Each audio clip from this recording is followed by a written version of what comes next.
identification keys and catalog. In this module, we will discuss what is a key, what are different types of keys, and what are the uses of different types of keys. सबसे पहले की क्या है? की basically एक ऐसा document है जो कि आइडेंटिफिकेशन के अंदर हेल्प करता है. तमाम जो बायोलॉजिकल एंटिटीज हैं, जिसके अंदर प्लांट्स शामिल हैं, जिसके अंदर एनिमल्स शामिल हैं, जिसके अंदर फोसल्स, माइक्रो ऑर्गेनिजम्स या इवन पोलन्स शामिल हैं, आइडेंटिफिकेशन कीज की मदद से इन तमाम जो बायोलॉजिकल एंटिटीज हैं उनको आसानी से आइडेंटिफाई किया जा सकता है. अब कीज क्यों कंस्ट्रक्ट की जाती हैं? इस वजह से कंस्ट्रक्ट की जाती हैं कि जो की का यूजर है उसके सामने सीरीज ऑफ चॉइसेस रखी जाए अबाउट ए पार्टिकुलर कैरेक्टर, ताकि वो उनमें से जो करेक्ट कैरेक्टर्स हैं, जो करेक्ट चॉइस है, उसको सिलेक्ट कर सके. अब जब ये चॉइस दी जाती है तो जो की का यूजर है वो हर स्टेप पे एक सही जो ऑप्शन है, जो सही चॉइस है, उसको सिलेक्ट करता है और अल्टीमेटली वो अननोन स्पेसिफिक उसको आइडेंटिफाई कर लेता है. अब जब की को इस्तेमाल करते हैं तो हर स्टेप के ऊपर जो की का यूजर है उसको कुछ क्वेश्चंस के आंसर देने होते हैं और उसने जो चॉइस दी होती है उस चॉइस में से किसी एक करेक्ट चॉइस को सिलेक्ट करना होता है ताकि वो नेक्स्ट स्टेप की तरफ बढ़ सके. अगर एक की का यूजर हर स्टेप को करेक्टली फॉलो करता है, करेक्ट चॉइस को फॉलो करता रहता है, तो अल्टीमेटली उसका नतीजा क्या होता है कि वो ऑथेंटिक और एक्यूरेट तरीके से स्पीशीज को आइडेंटिफाई कर लेता है.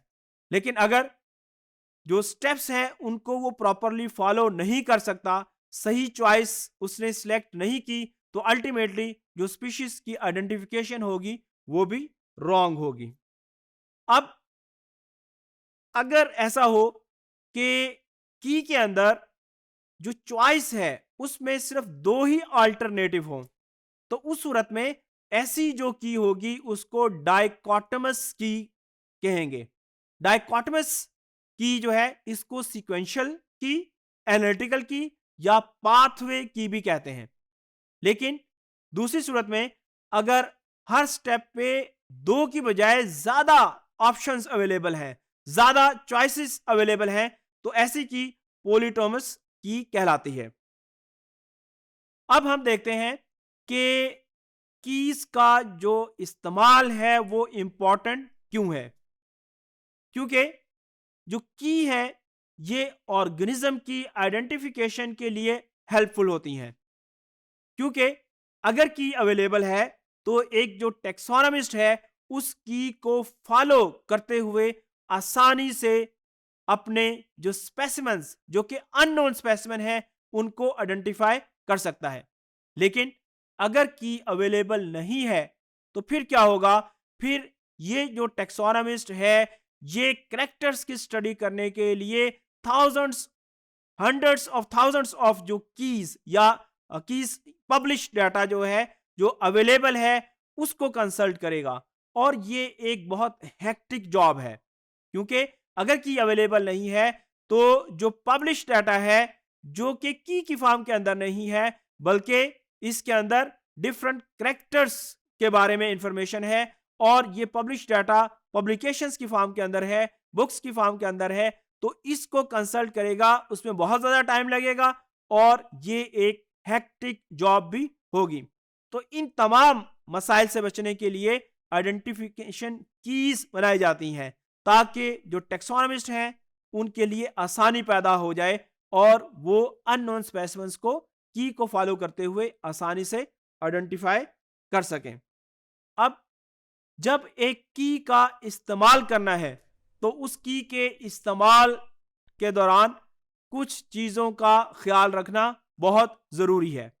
मसलन सबसे पहले जब की को इस्तेमाल करना है तो जो इंट्रोडक्टरी कमेंट्स हैं अबाउट द कीज, उस की का फॉर्मेट क्या है, और जो मुख्तलिफ किस्म की एब्रीवेशंस दी गई हैं उनको प्रॉपरली पढ़ा जाए। दूसरा, हर स्टेप के ऊपर जो राइट चॉइस है उसको सिलेक्ट किया जाए। उसके अलावा अगर की के अंदर कुछ ऐसी टर्मिनोलॉजीज दी हैं जो कि जो रिसर्चर है या जो टेक्सोनॉमिस्ट है उसको उस टर्मिनोलॉजी के मुतालिक इंफॉर्मेशन नहीं है, वो उससे आगाह नहीं है, तो उसको चाहिए कि ग्लॉसरी के अंदर जो डेफिनेशंस मौजूद हैं उनको पढ़े ताकि उसको टर्मिनोलॉजी के बारे में पता चल सके। उसके अलावा अगर कहीं पे मेजरमेंट्स करनी है तो उसके लिए रूलर का इस्तेमाल करें, सिर्फ गैस ना करें, एग्जैक्ट रूलर से मेजरमेंट करके तो फिर की को फॉलो करें। इसी तरीके से जो स्पेसिमेंस को अगर एक रिसर्चर ने एग्जामिन करना है तो क्योंकि मुख्तलिफ करैक्टर्स जो होते हैं उसके लिए एनिमल्स के अंदर वेरिएबिलिटी होती है। एक करैक्टर जो है उसकी डिफरेंट करैक्टर स्टेट्स हो सकती हैं, उसके अंदर डिफरेंट मॉर्फोलॉजिकल वेरिएशंस हैं। इस वजह से की को कंसल्ट करते हुए वो सिर्फ सिंगल जो स्पेसिमेन है उसके ऊपर बेस ना करता हो, बल्कि वो सेवरल जो स्पेसिमेन है उस स्पीशीज से उनको कंसल्ट करे और फिर की के मुताबिक उनको आइडेंटिफाई करे।